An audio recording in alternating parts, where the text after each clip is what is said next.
nos buts, si on était amoureux de nos buts, je pense qu'on les atteindrait tous, quoi, au final, quoi. Juin. En un mois et demi, j'avais pris 6 kilos, tu vois. J'étais à fond dedans, j'avais pris 6 kilos. Et à la suite de ça, j'ai reperdu 5 kilos. D'ailleurs, c'était assez difficile pour moi au niveau des tendons, type tendon d'Achille, les fascias au niveau des mollets. Et en plus, c'est l'hiver, donc tu vois, la neige, la sève, elle redescend. Salut les Jugitéros, nous la partie pour le Naturocast numéro 16, Ouais, 17, 16. 16, 16. Je t'ai envoyé numéro la vignette 16. d'ailleurs. J'hésite parce que putain, j'ai l'impression que ça fait une éternité qu'on n'a pas fait d'épisode. Et puis, comme on disait avant d'enregistrer, ça fait un moment qu'on n'a pas échangé parce qu'on est tous dans le rush de la rentrée, même si on est début octobre là. Toi, t'as repris les études pleine balle là. Ouais. Ah bah oui, comme on disait en off, hein, c'est focus. Focus court. Focus court, il y a pas de secret, hein. Tu veux atteindre ton objectif, tu es obligé de te consacrer pleinement à ça. T'as commencé par quoi là? Tiens, ça m'intéresse aussi, toi, école d'ostéo. Par quoi vous avez recommencé là cette année? Bah en fait, en P3, donc il y a 5 ans en ostéo, et là je suis en troisième année, il y a beaucoup de sémio, donc sémiologie, étude des signes, des pathologies, étant donné que tu sais, on est en première intention, donc tu n'es pas obligé d'aller voir ton médecin pour avoir un rendez-vous chez un ostéo. Et du coup, il faut qu'on puisse reconnaître des urgences ou des pathologies qui ne sont pas de notre ressort, en fait, pour qu'on puisse éviter la perte de chance thérapeutique. Et donc, on fait beaucoup de sémio là, donc étude des signes, sémiologie, et beaucoup de raisonnement clinique. Parce que là, on commence à vraiment rentrer en clinique. Et du coup, on a beaucoup, beaucoup de raisonnement clinique, etc., quoi. Donc, c'est essentiellement autour de ça. Et qu'est-ce que tu appelles exactement raisonnement clinique pour que tout le monde comprenne bien? Et ben, raisonnement clinique, c'est assez vaste comme sujet. Mais bah, c'est son nom, en fait, le patient va venir avec une pathologie ou des problématiques, je sais pas moi, une lombalgie par exemple. Et en fait, le but de la première partie de l'entretien avec l'ostéopathe, ça va être de savoir pour lui si on peut prendre en charge ou pas. C'est ce qu'on appelle le diagnostic d'opportunité. Et donc, c'est de savoir si on prend en charge ou pas. Et donc, pour ça, il faut qu'on puisse savoir si on peut prendre en charge ou pas. Donc, l'étude de la sémiologie, les tests médicaux, etc. Et donc, le raisonnement clinique, c'est il arrive avec ça cette lombalgie, par exemple, euh, enfin, je dis ça, je suis étudiant encore, hein, mais est-ce que cette lombalgie, elle est là parce que il a des problèmes digestifs, il a des signes d'alerte dans l'appareil digestif, est-ce qu'il y a du cardio avec, du pulmonaire, enfin, si tu veux, Une analyse, une déduction. ouais, voilà, quels éléments en fait je vais chercher à avoir chez la personne. Je sais pas, moi, par exemple, est-ce que c'est des douleurs qui te réveillent la nuit? Est-ce que c'est des douleurs qui apparaissent seulement lorsque tu fais du sport?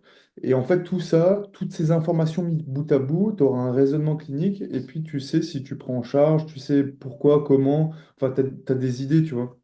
Mais c'est l'art de réfléchir et de mettre en lien les choses. C'est du raisonnement clinique. C'est un peu ce qu'on fait quand on fait l'anamnèse en naturopathie, en gros. C'est ça. Ouais. Ouais, d'accord. D'accord, d'accord. Donc Donc là, voilà. pleine balle pour la rentrée là-dedans. Donc tu fais ça que à l'école ou tu es aussi en stage dans les hôpitaux avec chez des ostéopathes confirmés? Comment ça se passe? Alors, je fais des stages en externe chez des ostéos parce que c'est du travail perso, tu vois. Mais les stages en hôpitaux, ça va venir en quatrième et cinquième année. Où Ok. là, on va aller dans les hôpitaux faire des stages parce que c'est déjà en train de... Enfin, il y a déjà des quatrième et cinquième années, ça fait quelques années qu'ils sont dans les hôpitaux, qui font des stages. Donc ça, c'est cool parce que au final, tu es dans le réel, quoi. Ouais. Et puis voilà. Et donc, bah ouais, comme tu dis, à fond, en fait, dans les cours, je suis focus. Franchement, je pense que l'AVC, ce qui m'est arrivé cet été, ça m'a beaucoup, beaucoup fait réfléchir. Et donc là, en fait, je suis à fond dedans, quoi. Ok, cool. Est-ce que tu es assez, enfin, est-ce que tu es tellement dedans que tu as même laissé tomber l'activité physique? Parce que moi, je voudrais Ouais. qu'on parle un petit peu de la fin de ton projet Hercule, parce qu'on était là au début, tu as fait tes 100 jours, Ouais. où est le résultat là? Bah en fait, je suis tellement pris mentalement, tu vois, que là, je suis vraiment à fond dedans. Ouais, Donc en fait, si tu veux, j'ai fait mes 100 jours jusqu'à la fin jusqu'au 8 septembre. Et je pensais en fait prolonger, tu vois, pour me rajouter les 5 semaines que j'ai perdues en fait pendant l'été où j'étais à l'hôpital. ouais, Et en fait, en fait, j'étais devant le choix de soit je fais de nouveau les choses à moitié, ou soit je prends des décisions lourdes pour ouais, moi, tu vois, parce que je m'étais engagé avec moi-même en me disant, vas-y, ça y est, je vais faire 5 semaines en plus et je vais tout arracher. Et en fait, j'ai toujours fonctionné comme ça. Et ça aurait été con de continuer à fonctionner comme ça, à faire moitié projet Hercule, moitié école. Et donc, c'est comme le JJB, on en avait parlé aussi, je crois, non? En fait, cette année, je ne fais pas de JJB, je me suis pas inscrit en club, ok, parce que je veux être focus sur mes trucs, et voilà. Donc, je pensais pouvoir tout faire. Il y a quelques temps, je pensais pouvoir tout gérer en même temps, mais en fait, et tu sais, c'est pas contre moi-même, je me bats pas contre moi-même, en fait, je me laisse porter par le truc, tu vois. Genre, tous les samedis matins, par exemple, je vais à l'école et je vais en clinique et je vais bosser, et tu vois. Et le ouais. soir, jusqu'à 19h, 20h, Bah, je bosse. tu sais, moi je trouve pas déconnant ce que tu dis, hein, même si les puristes sportifs ou jujiteros pourraient se dire, ah merde, c'est quoi ce gars là, il laisse tomber en cours de route. Si on se réfère à, tu sais, j'ai interviewé il y a quelques semaines en arrière Jean-Baptiste Bourgeois, alias Mm. Docteur JB, et il l'a dit lui-même, quand il était pleine balle dans ses études de médecine, il dit, bah, pendant X années, il a rien fait en sport. Peut-être un footing de temps en temps, mais c'était pleine balle dans les études parce que ces études lui demandaient vraiment toute son énergie, toute son attention pour réussir. Et moi, je Ouais. comprends parfaitement que toi, tu fasses ça. Et je vais te dire, moi, à mon petit niveau, par exemple, tu vois, je suis aussi pratiquant de jiu-jitsu brésilien depuis, ben là, ça fait quelques temps, ça fait 14 ans que j'en fais. Ben, Mm. je vais le dire devant tout le monde, ça fait 3 mois que j'ai pas mis un pied sur un tatami. Pourquoi? Parce que mes priorités étaient ailleurs et je me suis mis pleine balle dans les autres priorités. Ça ne veut pas dire que je vais arrêter le jiu-jitsu demain, mais ça veut juste dire que j'ai fait une réorientation de mes priorités et agis en conséquence. Donc Ouais. moi, je peux que saluer ça.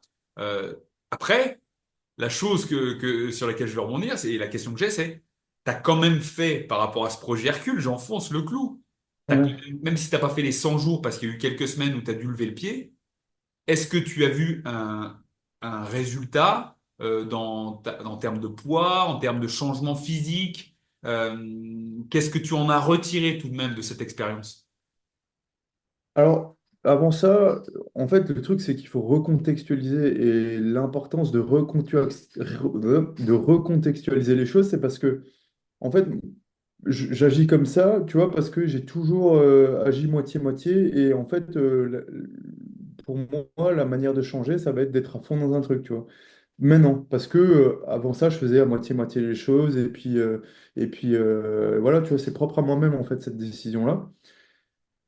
Et le truc, c'est que avant non, je vais pas aller là-dedans, mais c'est propre à moi-même. Et si avant ça, j'avais été, tu vois, j'arrivais à mener à bien mes projets à fond dedans et tout ça, j'aurais pu continuer, tu vois, par exemple. Parce que c'était ancré. C'était ancré en moi, le fait de pouvoir jongler. Sauf que, si je suis honnête avec moi-même, aujourd'hui, ben, c'est pas le cas. J'arrive pas à jongler avec trois choses en même temps, tu vois. Même si j'aimerais bien, tout le monde aimerait faire 20 000 projets en même temps.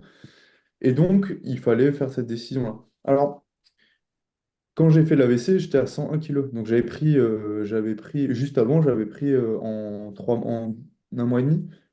Donc j'avais commencé en juin. En un mois et demi, j'avais pris 6 kilos, tu vois. J'étais à fond dedans, j'avais pris 6 kilos. Et à la suite de ça, j'ai reperdu 5 kilos. Mais quand je suis allé à l'école, à la rentrée, les gars, ils m'ont dit, putain, t'as pris des bras et tout. Enfin, tu vois, extérieurement, il y a eu un changement. Après, moi, je pense que j'ai quand même pas mal reperdu, tu vois. J'ai quand même pas mal reperdu à la suite de l'AVC. J'étais quand même, j'ai fait une pause pendant 5 semaines, j'étais alité pendant une semaine à rien faire. Enfin, voilà, tu vois. Donc, ça, c'est comme ça. Et ce que j'en retire, c'est que en fait, j'ai fait ce projet-là pour mes 30 ans et me prouver à moi-même que, alors c'est marrant parce que, me prouver à moi-même que je pouvais m'engager dans un truc. Et tu vois, et là, au milieu du bordel, la vie fait que. Mais, mais du coup, ça m'a montré que je pouvais m'engager à fond dans un truc parce que j'étais quand même à fond pendant un mois et demi, tu vois, avant qu'il y ait cet accident-là. Et pour ça, je suis content, tu vois. Je me suis montré à moi que je pouvais me donner à fond. Au-delà du sport, on sait que tu avais aussi rééquilibré ton alimentation, tu l'avais recalibré. Est-ce que t'en as gardé certains changements maintenant?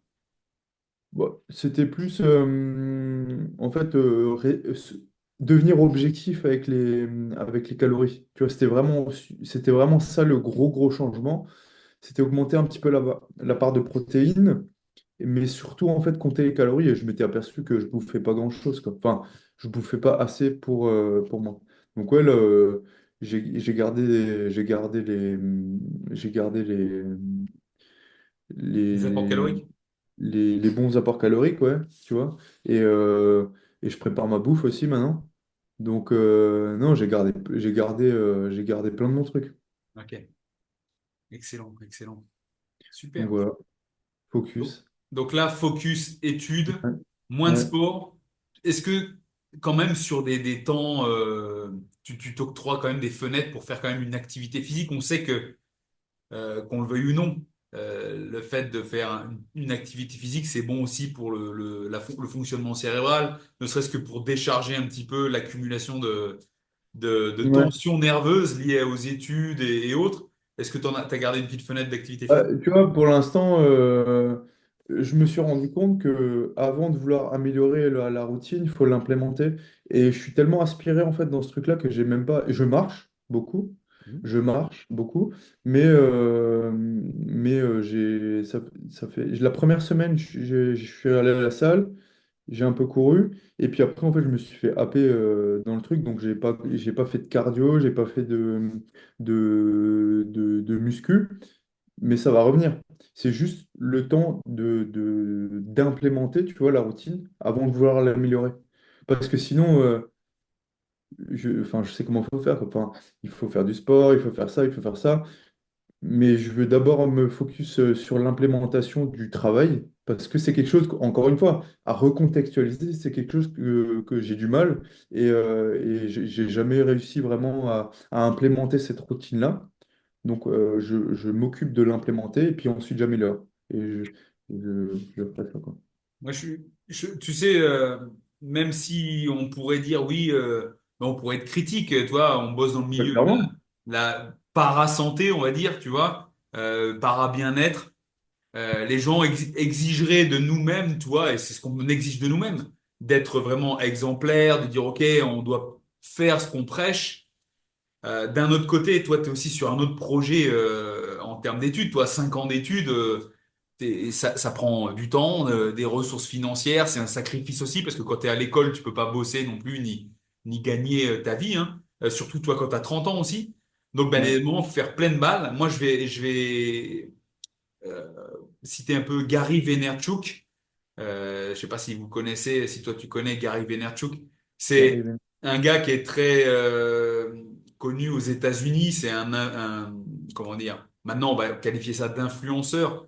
Mais le gars, Mm. c'est un immigré, un fils d'immigré du Bélarus aux Ouais, je vois. États-Unis. Et lui, c'était vraiment l'esprit hard work. Donc, travail dur pour avoir des résultats. Et il a dit, moi, pendant des années, c'était hard work. Et s'il fallait que je bosse pendant 20 heures, je bossais pendant 20 heures. Si le seul moyen de réussir, c'était de bosser 20 heures, de bouffer de la merde, de pas dormir, eh ben le but, c'était de réussir, de réussir. de gagner. Et donc, ben, je m'imposais cette discipline aussi qui pourrait être néfaste avec du recul, tu vois, sur la santé. Mais au final, il a atteint son objectif. Et tout ça, ça rejoint quelque chose que je dis souvent, tu vois. Discipline multipliée par temps égale résultat. C'est dans tous les domaines. Même si, Ouais, ben, des fois, la santé peut en pâtir. Une fois qu'il a atteint son objectif, maintenant, il est le premier à le dire. Ben, maintenant, j'atteins mon objectif, je prends soin de moi, il a un personal trainer, il prend soin de son alimentation, tu vois, il prend soin de ses relations sociales. On sait que c'est très important aussi pour le bien-être. Donc, ouais, ouais. ouais, je te dis, pleine balle, pleine balle, pleine balle. Mais tu vois, on pourrait développer un petit peu ça en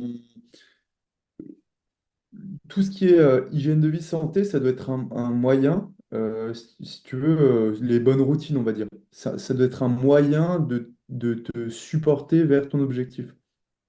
Et à partir du moment où les routines que tu veux mettre en place, je sais pas, les douches froides, le mat, Hormozy, il parle de ça, il dit la meilleure routine, c'est d'aller direct au boulot et ou de réduire le temps entre le moment où tu te lèves et le moment où tu te mets au boulot, tu vois.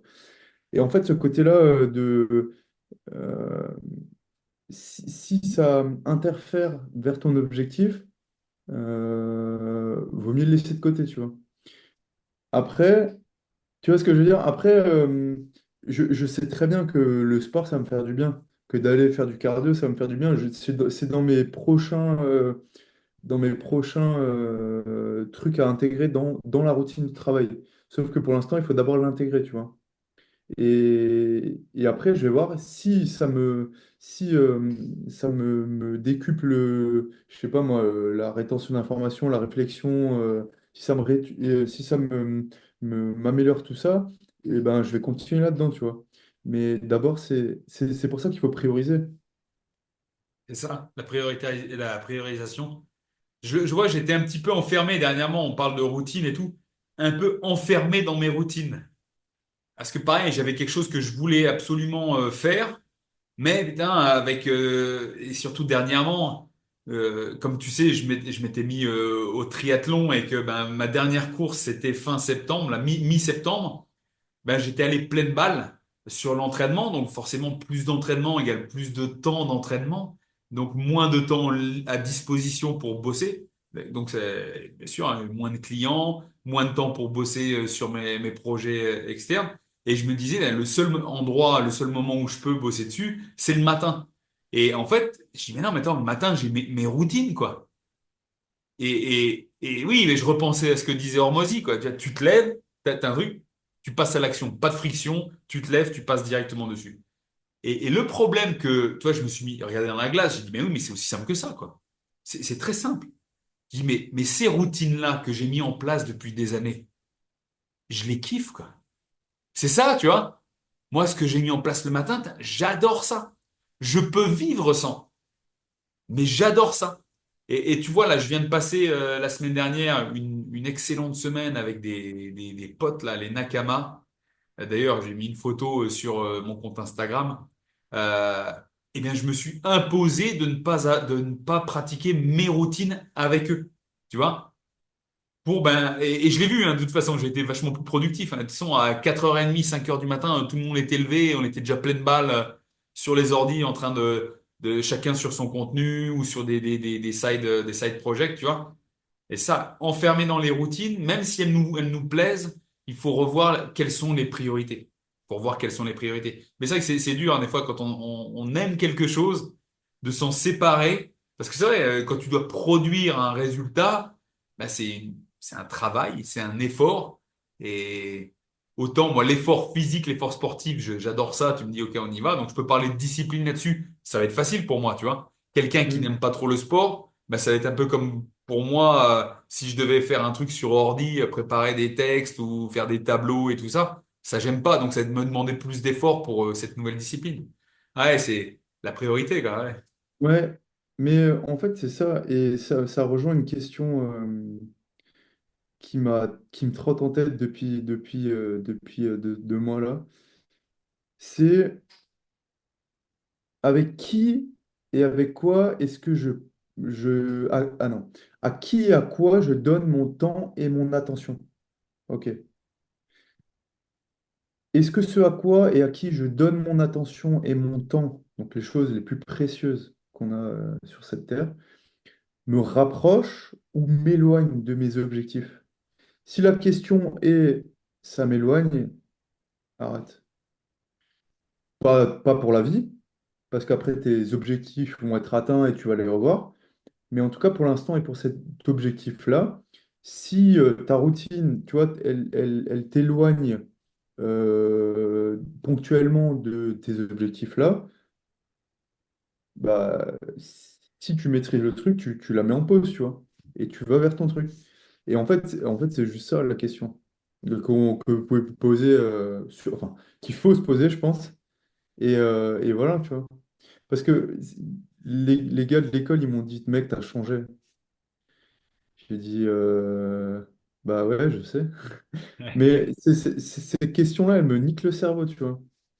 Et je me rends compte que, eh ben, j'ai des objectifs et que, ouais, voilà, si je passe mon temps et je te donne mon attention à toi, eh ben, je m'éloigne de mes objectifs, tu vois. Parce que tu vas pas dans le même sens, alors c'est pas bien ou pas bien, c'est juste moi avec moi-même, tu vois.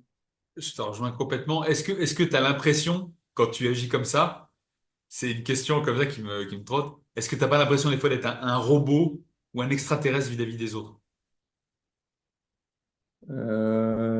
Si. Mais tu sais, je sais pas pourquoi, mais j'ai un peu l'impression d'être dans le Lonely Chapter là, que Hormozy, encore une fois, et Chris Williamson, ils en parlent beaucoup. Et c'est ce truc-là de, tu vois, c'est ça, t'es un robot, tu te lèves, tu prends le petit-déj, tu vas à l'école, tu bosses, tu es focus, tu pratiques, enfin, tu bosses, quoi. Et en fait, le soir, tu restes jusqu'à 8 heures, tu rentres, tu bouffes, tu prépares à manger, tu te laves, tu prépares les affaires pour le lendemain et tu vas au lit, quoi. Et oui, si, si. Si.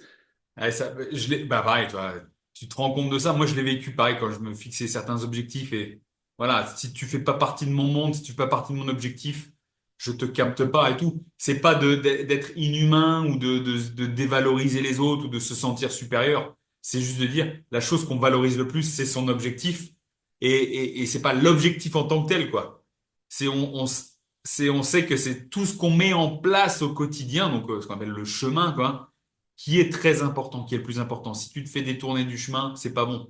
Ce qu'on cherche même, c'est plus le raccourci plutôt que le détour. Ouais. Ouais, carrément. Quelqu'un, bah, tu vois, pareil, je l'ai eu en interview 2 fois sur la chaîne. Slim, il est vraiment comme ça. Et pour avoir passé une semaine avec lui, c'est le gars goal oriented. Tu vois, c'est vraiment, il a un objectif. Il se lève, c'est pleine balle dedans. Il était avec nous.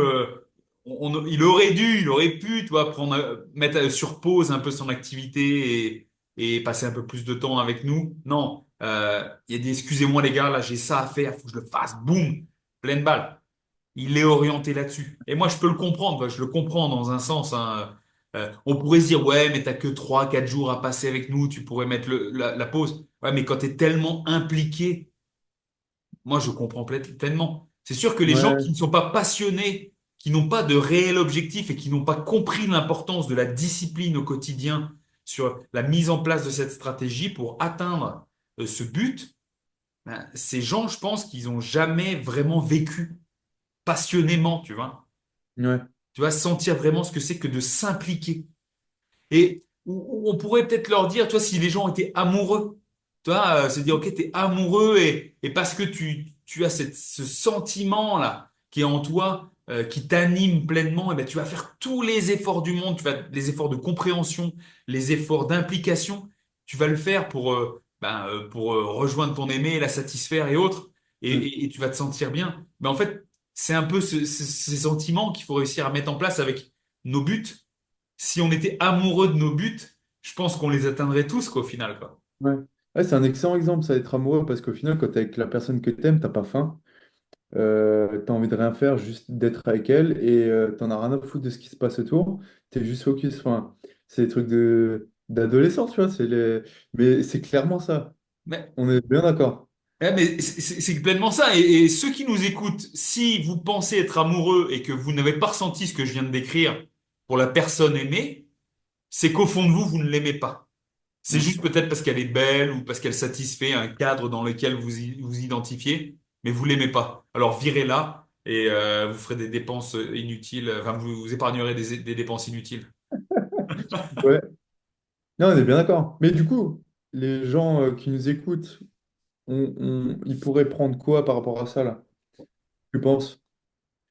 Les implications là, ça fait quoi? Ça fait 25 Les minutes qu'on implications par rapport à certains objectifs que chacun pourrait se fixer, tu vois, type, on va prendre ça, un petit perdre du poids, décrocher un grade supérieur dans un travail, tu vois, qu'est-ce que ça nécessite comme implication, tu vois? Est-ce parle. qu'on le fait juste, par exemple, si c'est un grade au niveau du travail, enfin, évoluer dans sa carrière, est-ce que c'est juste parce que dans la logique, on est censé prendre un grade, ou est-ce que ça nous attire vraiment de prendre ce grade et Ouais, d'avoir la fonction qui va avec? Et ça veut dire bah, travailler peut-être plus intensément, donner plus de sa personne, faire peut-être plus d'heures, déjà montrer que tu es capable d'assumer ce rôle, d'avoir des épaules solides, tu vois, montrer à ta hiérarchie. Ou bien sinon, perte de poids, prise de masse. Est-ce que je le fais parce que c'est quelque chose qui m'anime vraiment, parce que ce poids perdu fait que ben, je me sentirai plus en confiance quand j'irai sur la plage et que j'enlèverai mon t-shirt.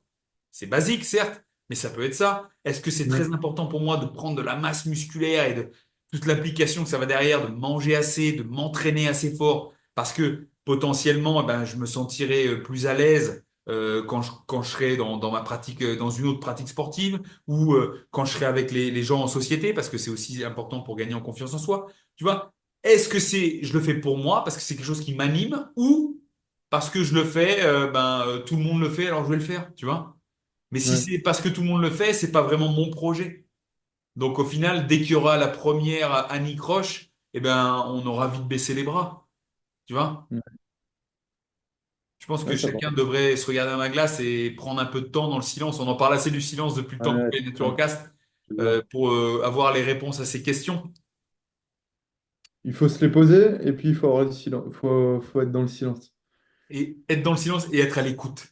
Être à l'écoute. Ouais, c'est pas cool. Nico, moi, je voulais parler de moi, hein, vu que je suis quand même assez égocentrique. Bah, j'allais de toute façon y venir sur ta semaine. Attends, mais avant la semaine que je viens de passer, le mois de septembre que je viens de passer, j'ai passé un mois de septembre, les 15 premiers jours, à peaufiner ma préparation pour mon triathlon d'Évian. Triathlon distance olympique. Alors, j'en fais peut-être tout un foin, sachant que je ne suis ni champion du monde, ni autre, et que ça fait juste 1 an et demi que je me suis mis dans le triathlon. Mais c'était très important pour moi puisque c'était mon objectif triathlon de l'année, tu vois. Donc comme je l'ai dit précédemment, tu vois, c'était un objectif qui me tenait à cœur. Ben j'y suis allé pleine balle. Donc du coup j'ai arrêté le jiu-jitsu cet été parce que ben au mois de juin je m'étais fait un petit peu mal au genou et j'ai vu que c'est quelque chose qui aurait pu mettre gravement, enfin qui aurait pu mettre un terme à la saison de triathlon direct. Et puis, comme le triathlon d'Évian que j'allais faire était plus long en distance que ceux que j'avais fait précédemment, ben, il fallait que j'augmente mon volume d'entraînement et que je m'entraîne un peu plus spécifiquement sur ces distances et ces enchaînements. Donc, ben, tout ce qui était fin août et début septembre, j'ai vraiment mis l'accent sur plus de volume d'entraînement en termes de vélo et de course à pied. Parce que la natation, je faisais déjà le boulot qu'il fallait à mon niveau pour satisfaire les besoins. Donc ça m'a bouffé beaucoup de temps, mais pleine balle. Et comme on n'a pas eu un super début septembre ici, en Haute-Savoie, ben, j'ai dû remettre le home trainer dans le salon. Donc je vais te dire, hein, 1 heure et demie, voire 2 heures dans ton salon sur un home trainer, t'as beau mettre des vidéos YouTube, même intéressantes, hein, pff, c'est long, quoi. C'est long. Ouais. C'est long. Mais voilà, bah, c'était les séances. Il fallait y aller, il fallait y aller. On l'a fait. Point à la ligne. Comment tu gères ça? Comment je gère Comment ça? tu gères quand tu as un objectif? Parce que, ou peut-être ça s'était pas arrivé, mais en tout cas, moi, comment est-ce que tu gères le fait de pas vouloir y aller? Enfin, le fait que ce soit pas Attrayant? bandant, attrayant, je préfère le mot bandant, tu vois, c'est un peu Ouais. plus animal. Mais le fait que ça te fasse pas kiffer de ouf et le fait de le faire quand même, est-ce que tu visualises la fin, le pourquoi? Comment tu gères ça? Ou est-ce que c'est juste, faut y aller, t'y vas? Bah, dans ma tête, c'est simple.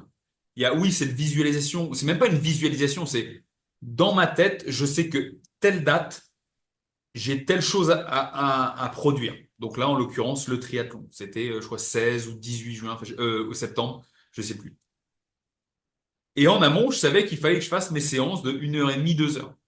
Et comme mon agenda, il est quand même assez restreint et que je planifie mes séances déjà en premier, tu vois, vis-à-vis de mes clients, ma famille, tu sais, les enfants que je dois récupérer à l'école, c'était la rentrée et tout, ben voilà, j'ai un créneau, c'est 2 heures, c'est là. Donc si je sais, enfin je sais pertinemment que si je le fais pas maintenant, c'est perdu parce que j'aurai pas d'autre moment de le faire. Donc j'ai cette visualisation, on va dire. Deux, cette obligation vis-à-vis de moi-même, parce que moi, quand je me fixe un objectif, je sais que quand j'établis la stratégie, je la suis. Je sais que c'est pas bandant. Eh bien, écoute, c'est ça, c'est la différence entre motivation, l'attrait attrayant, et discipline. Discipline, tu sais que tu dois le faire, tu y vas. Point à la ligne. Après, pour rendre la chose plus agréable, ben, tu vois, là, en l'occurrence, je me dis, OK, je me mets tout en place, j'ai un petit setup, j'ai un tabouret à côté avec mes télécommandes, mes boissons, ma nutrition de l'effort, et puis je suis en face de la télé. Alors, je te dis pas que je regarde la télé pendant 2 heures non-stop, quoi. Des fois, j'écoute un podcast, des fois, j'écoute rien du tout. Tu vois, je suis là. Et ce qui rend attrayant, c'est que je sais que si à un moment donné, ça me casse vraiment les bonbons, je vais mettre une diversion, je vais mettre sur YouTube ou sur Netflix un truc où je vais tout de même apprendre quelque chose, tu vois. C'est le but. C'est pas simplement regarder un film, sinon ce serait bête. J'essaie de faire deux choses en même temps pour le coup. Et comme ça crée cette diversion, c'est moins pénible sur le vélo. Alors là, on pourrait me dire, ouais, mais alors la course en vrai, ça se passe pas comme ça, quoi, parce que c'est toi et ton vélo. Pas du tout. Ça, c'est les gens qui ont jamais fait de vélo. Là, je peux aller rouler 2 heures et demie dehors. Moi, je prends pas d'écouteurs dans les oreilles, rien du tout. Et 2 heures et demie, oui, ça peut être long au niveau des sensations de fatigue, les jambes qui tirent et tout.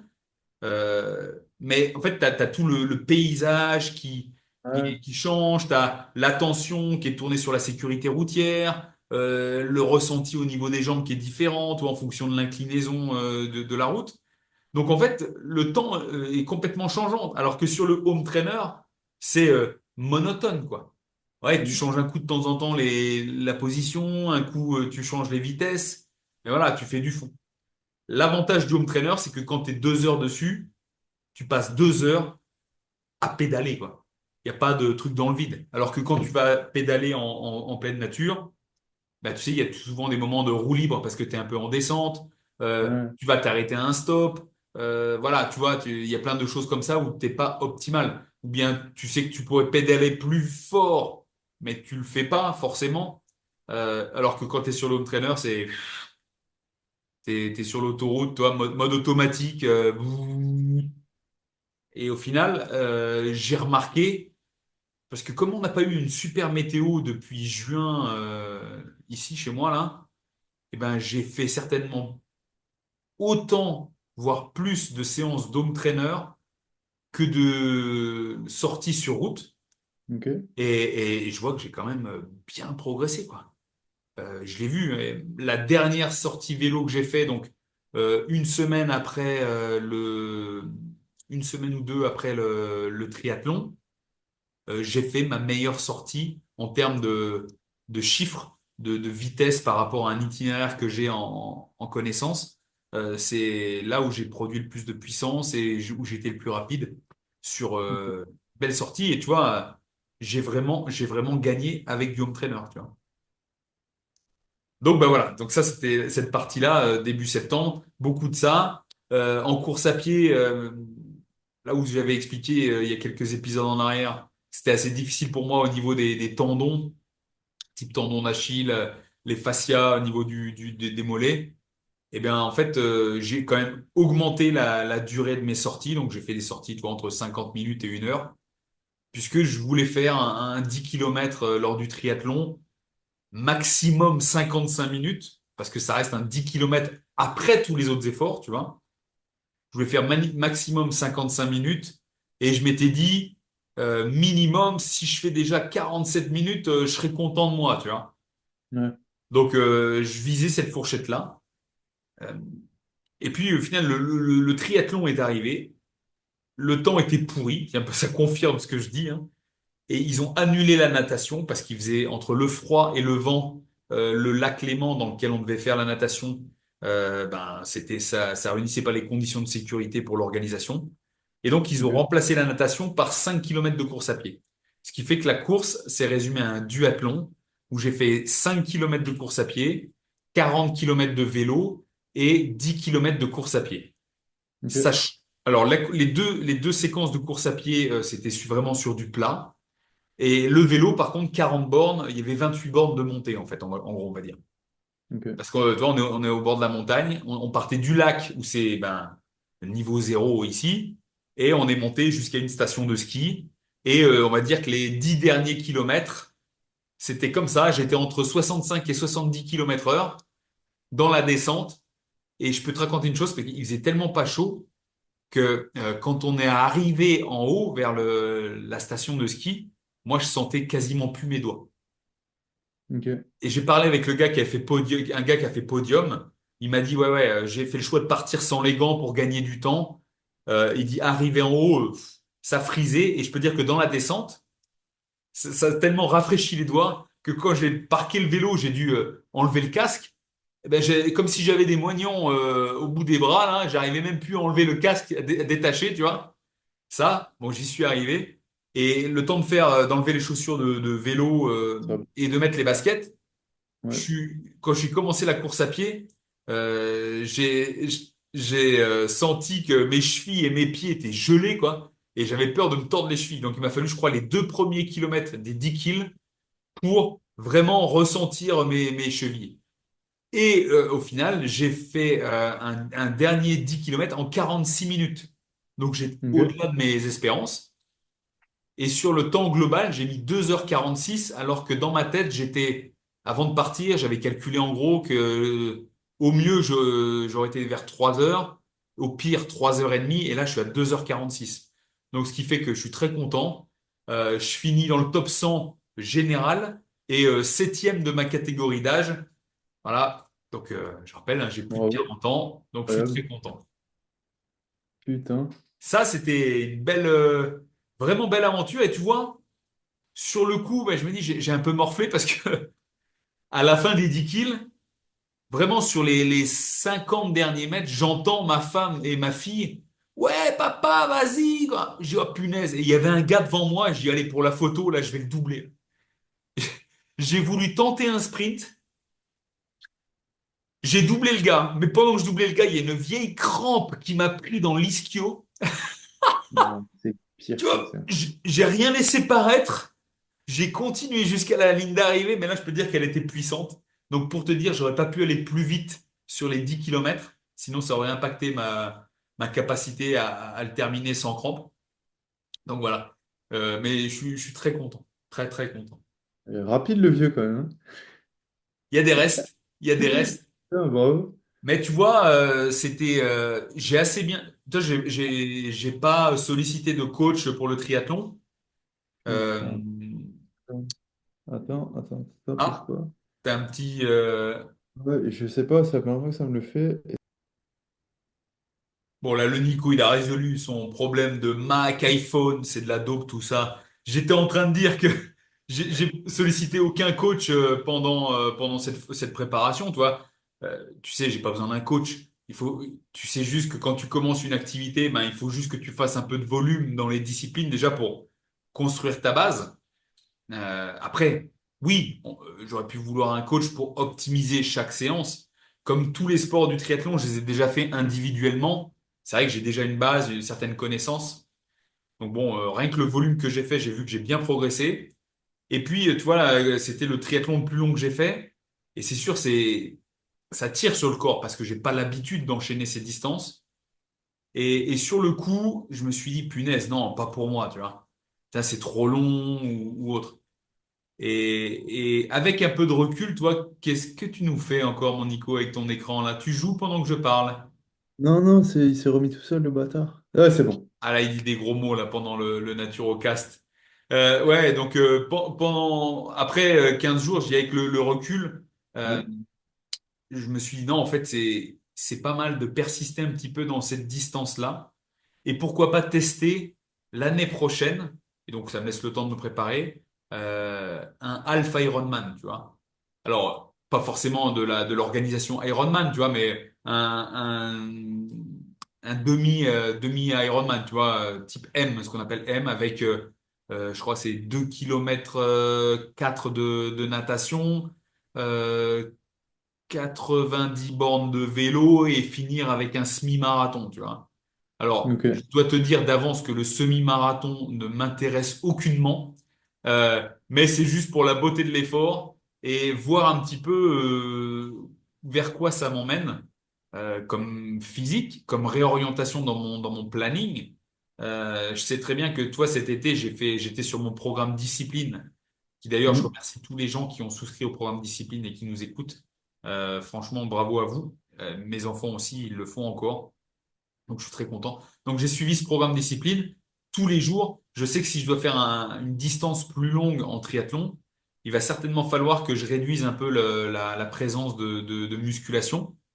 Mais ce sera quand même une condition sine qua non pour moi parce que j'adore trop mes muscles. Je ne peux pas m'en séparer au nom du triathlon. Mais donc, le volume d'entraînement sera certainement plus important et potentiellement, là, je ferai appel à un coach pour vraiment organiser tout ça, pas forcément vers la performance lors du triathlon, mais plus le fait de le réaliser dans les meilleures conditions possibles et pouvoir le lendemain marcher correctement. Tu vois ce que je veux dire? Parce qu'au final, on pourrait tous faire un demi-Ironman, même peut-être un Ironman demain, mais dans quelles conditions on le ferait et qu'est-ce qui se passerait les jours, voire semaines suivantes, tu vois.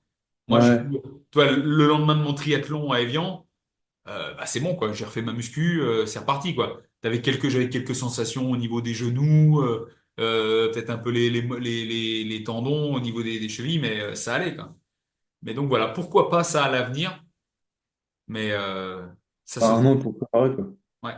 Et chose différente que je vais faire, tu vois, c'est l'année dernière, les triathlons que j'ai fait quand je suis arrivé au 1er octobre. Donc, j'avais fait ma dernière compétition de jiu-jitsu brésilien à Genève, où j'ai fait gi et no-gi. D'ailleurs, j'avais fait médaille d'argent en absolute no-gi, tout âge, hein, donc avec les jeunes. C'était ma dernière compète. J'avais dit, OK, c'est ma dernière compète. Je ne reviens pas là-dessus. Mais Mm. comme je m'étais fait un petit peu mal au dos avec tout ce que j'avais fait, et puis la compète où j'avais combattu contre un gars qui faisait 130 kilos, que j'avais battu d'ailleurs, et ben, j'avais arrêté les sports du triathlon derrière, parce que ben, ça m'handicapait un petit peu ma blessure. La course à pied, ben, déjà que j'en raffolais pas trop. Le vélo, ben, la position me gênait. Et la natation, ben, c'était vite vu. Comme j'ai pas de piscine juste à côté de chez moi, il y a le lac Léman, mais comme il refroidit très très vite et que pour faire un entraînement efficace, il faut plus que 20 minutes d'exposition dans l'eau, tu vois. J'ai un peu Ouais. laissé tomber pour m'orienter plus muscu avec ce que je pouvais faire et un peu de jiu-jitsu brésilien. Mais là, comme j'ai pas ce genre de blessure, eh ben, j'ai continué. Là, toi, je continue. Là, juste après ça, je vais aller courir encore. Je continue à faire du vélo, vélo home trainer. Là, je vais lâcher du lest un peu sur la natation parce que pareil, les conditions sont pas réunies pour que je puisse le faire dans des conditions optimales. Mais donc, je vais essayer d'entretenir ça sur la période hivernale pour maintenir un volume. Et je vais voir un petit peu vers quoi ça me mène l'année prochaine, la saison prochaine. Voilà. Mais c'est cool, tu vois, de faire les choses soi-même parce que il y a forcément, comme tu disais, des choses que tu feras différemment la prochaine fois.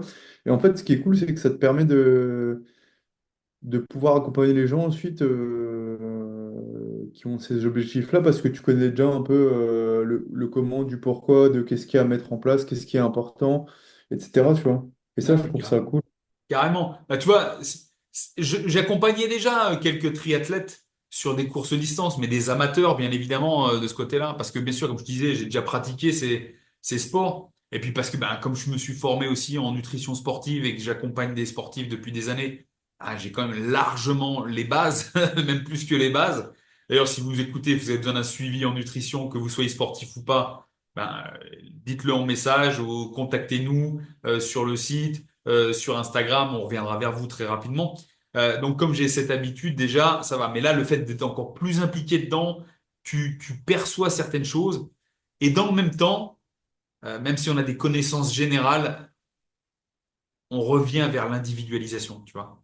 Parce que même dans les formations nutrition sportive spécifiques endurance que j'ai pu suivre dernièrement, quand je l'applique à moi-même, il y a certaines choses qui marchent pas de la même manière que ce qui est expliqué. Et ça, on le savait déjà de toute façon, hein. Ouais, Tu vois, on parle de la consommation de glucides à l'effort, de quel type d'aliment. Tu vois, il y en a qui vont te dire, c'est, faut prendre ci, faut prendre ça. J'ai fait des tests, hein, tu vois, pendant l'effort, que ce soit des gels tout faits, des fruits secs type dattes ou autre chose, du miel, des machins.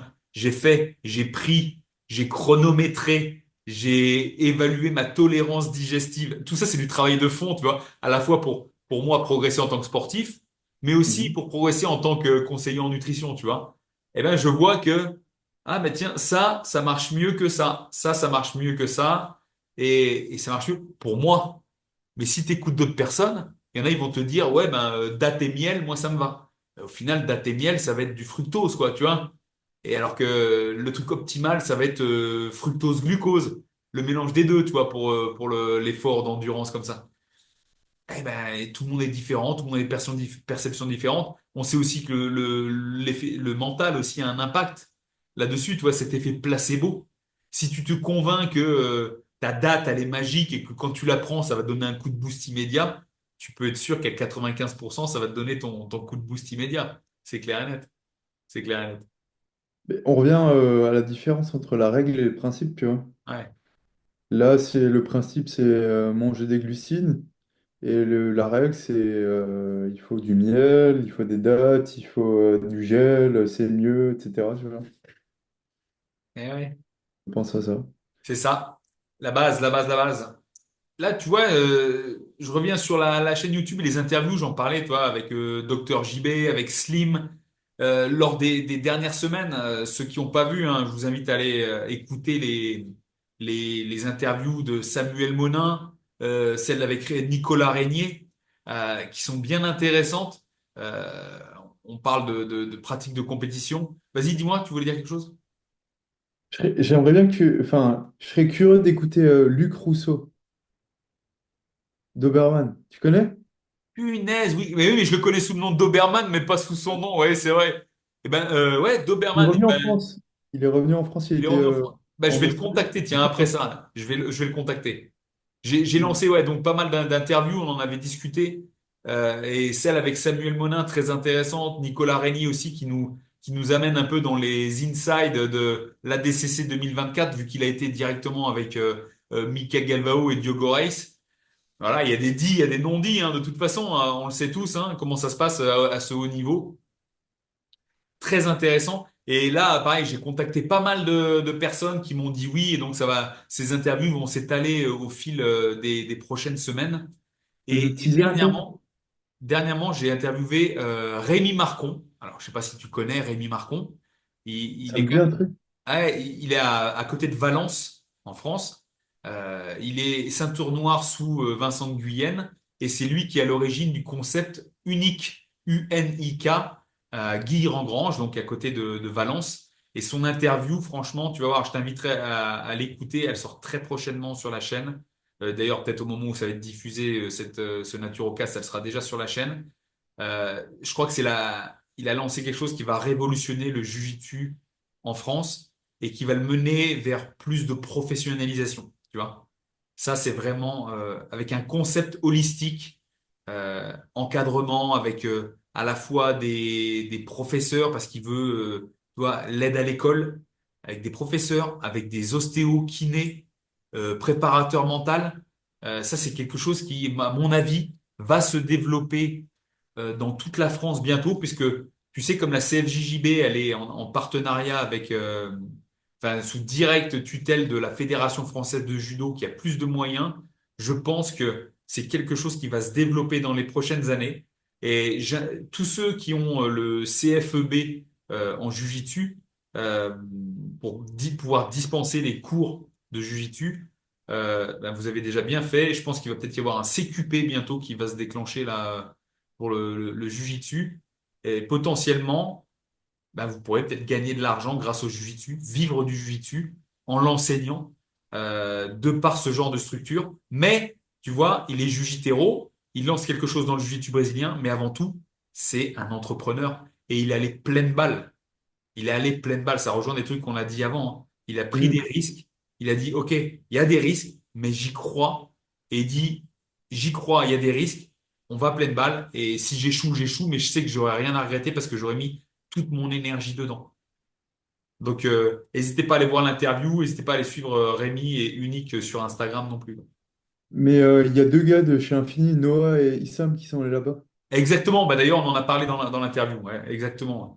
C'est Ok. vraiment un pôle de développement qui est là-bas, mais à mon avis, c'est quelque chose qui va exploser dans les 5 voire 10 prochaines années à venir.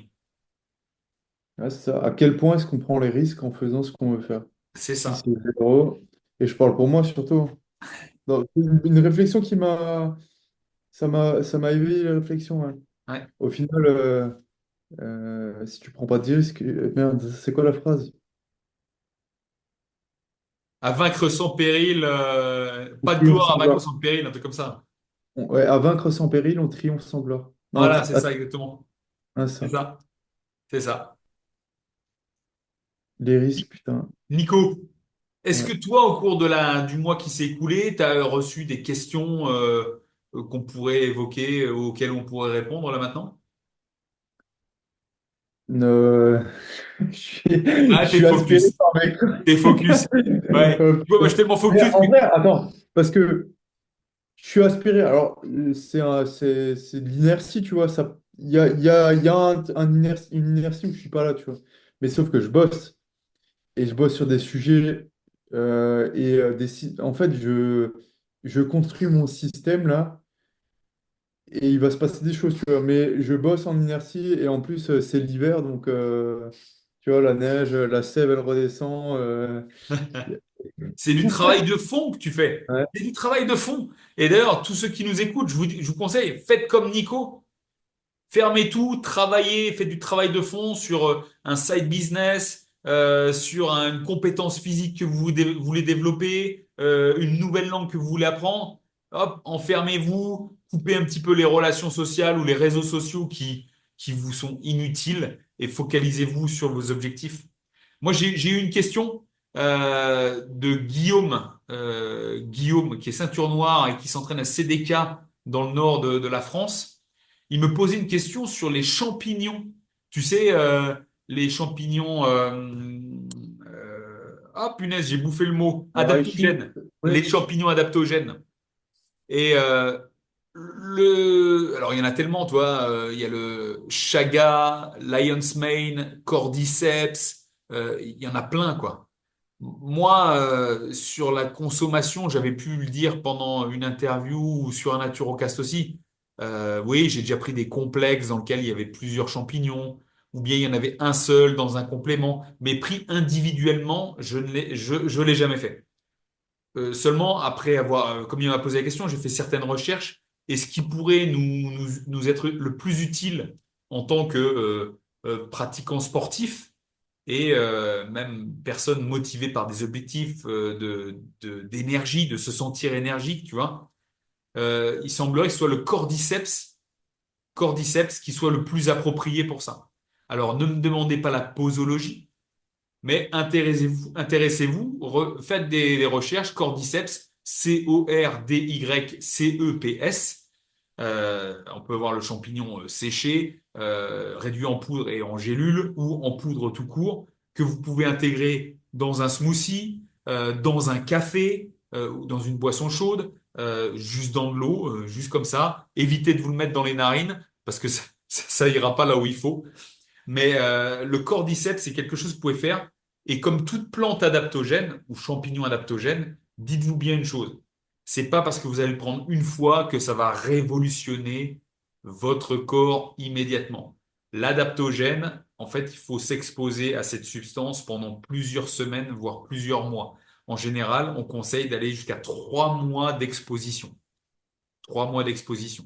C'est des choses que j'ai fait avec la maca. Mais le cordyceps, on va dire que c'est un peu pareil.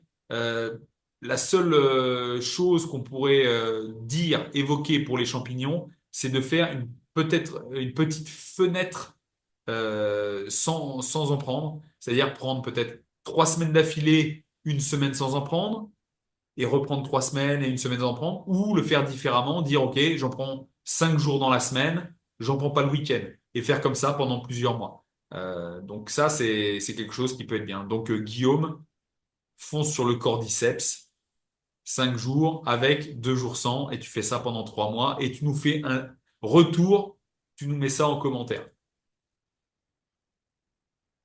Nico. Ça me fait poser la question. Tu sais ce qui serait cool? C'est, je sais pas si c'est possible ou comment c'est possible logistiquement, mais tu sais, inviter à faire des appels, là, inviter des gars qui nous posent des questions et puis répondre à la question en direct. Ouais. Et je sais pas si c'est possible de faire ça. Ah ouais, peut-être, ouais, ouais. Ou tu sais, qui nous envoie une vidéo, une question en vidéo et qu'on l'intègre en live dans nos échanges, à voir ce qui est faisable. Ben, Ouais, les Jugitéros, ou même si vous n'êtes pas Jugitéros, hein, bien évidemment, vous avez bien compris qu'on s'adresse à tout le monde. Hein. Euh, Si vous vous sentez de nous envoyer une petite vidéo de vous, alors là, le réseau privilégié, ce sera sur Instagram, donc contactez Essentialist TV ou moi-même.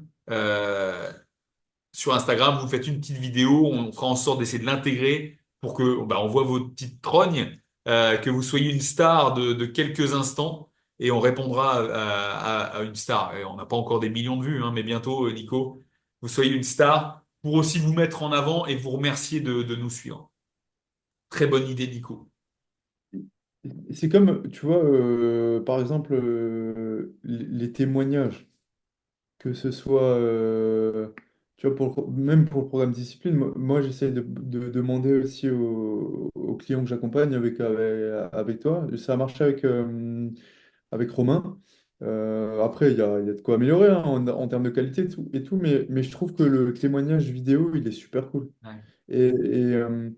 Et en fait, moi, je préfère regarder une vidéo d'un mec qui te parle et tu vois ses yeux et ses mimiques, etc. Tu vois, plutôt que de lire. Après, s'il faut lire, je lis, mais j'aime beaucoup, beaucoup la vidéo. Ouais. Je suis d'accord avec toi. Et c'est vrai que c'est des choses et là on parle business, hein.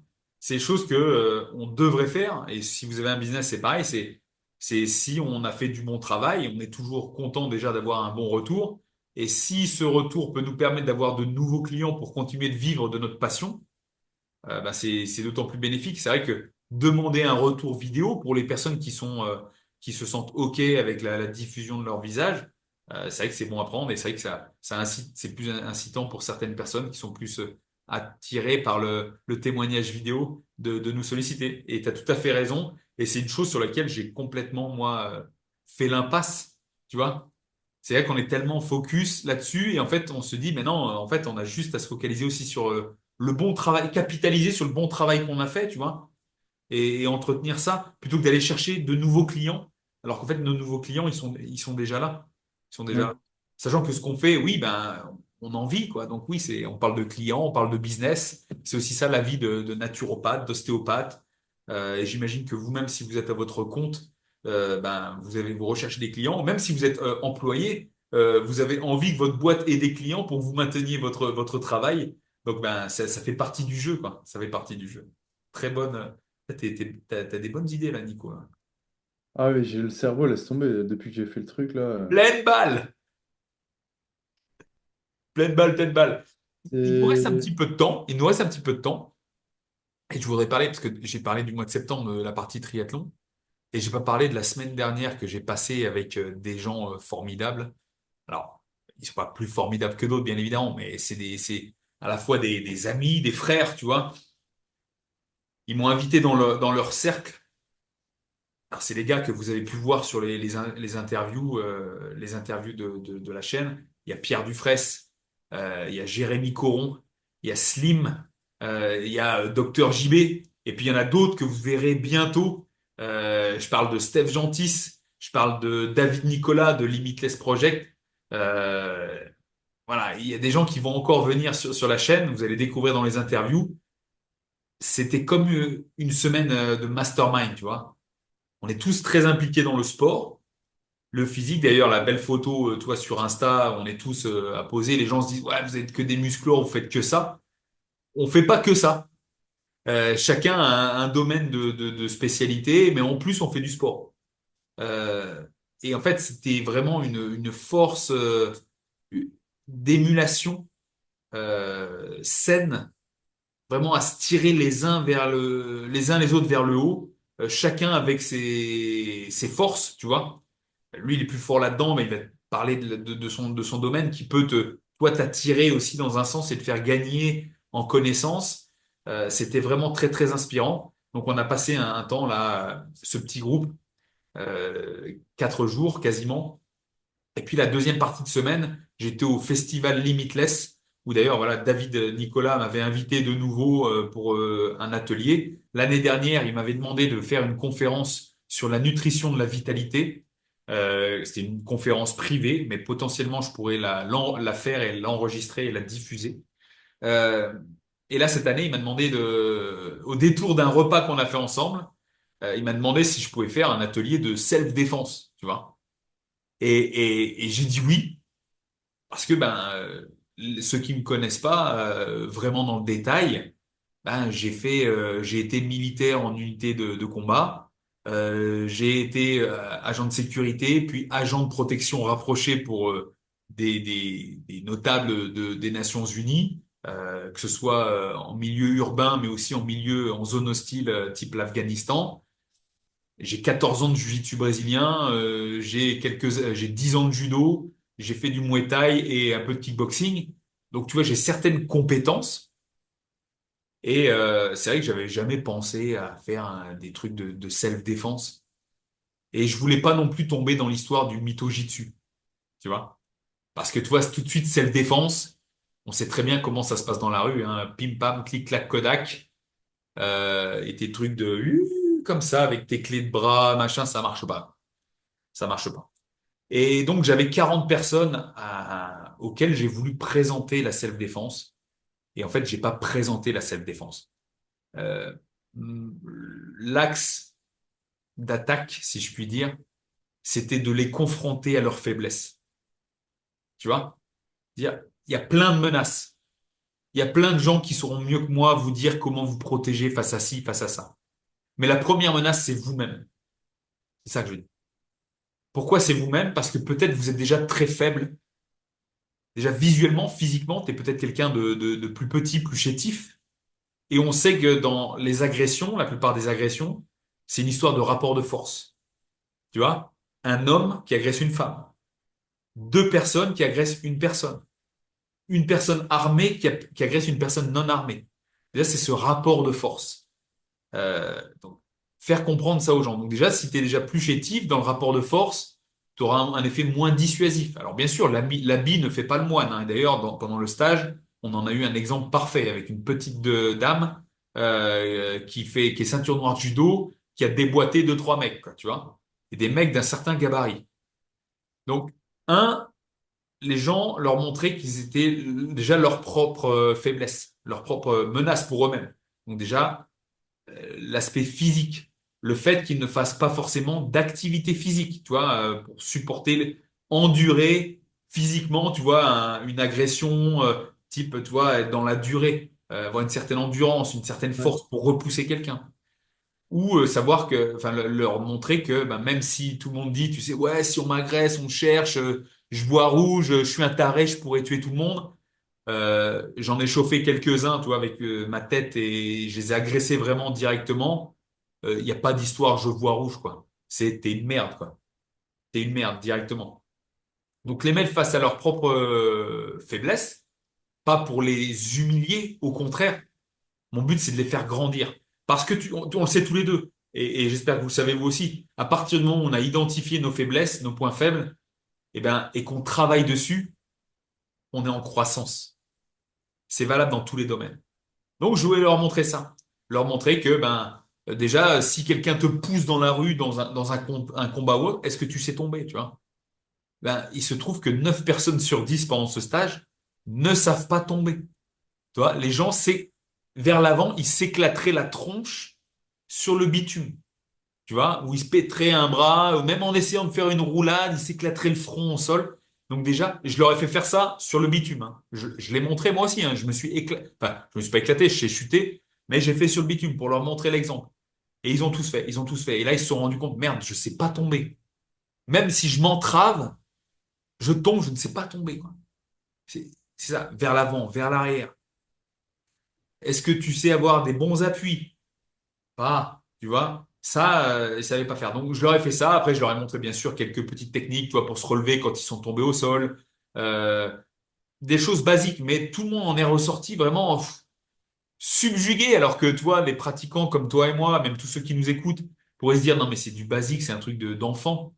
Ouais, mais, je veux dire, à l'échelle de la population, on fait peut-être partie du 5% qui est à la fois sportif, qui fait des arts martiaux ou sports de combat et qui ont une Ouais. certaine condition physique. Le reste, ça vole pas bien haut. Le reste, ça vole pas bien haut et c'est la plupart des gens se vivent dans un cocon protégé, idéalisé.